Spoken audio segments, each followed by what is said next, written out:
You ask Tiger to calculate. This deals with finding the midpoint between 2 points.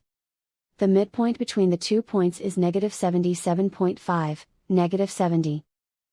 Let's solve it step by step. Plot the 2 points and calculate the midpoint using the formula. The coordinates of point 1 are, x1 equals -81, y1 equals -62.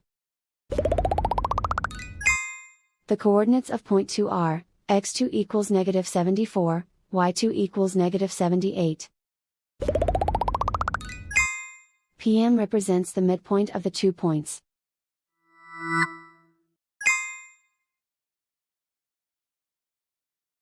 Use the x values in the midpoint formula to find the midpoints x.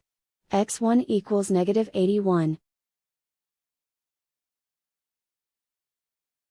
x2 equals -74. Simplify the arithmetic.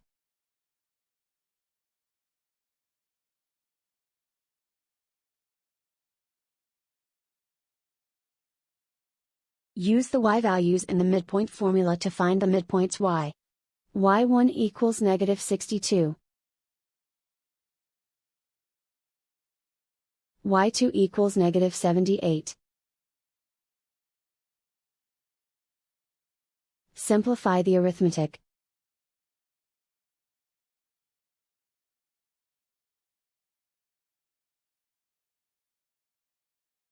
And so, the midpoint is, -77.5, -70.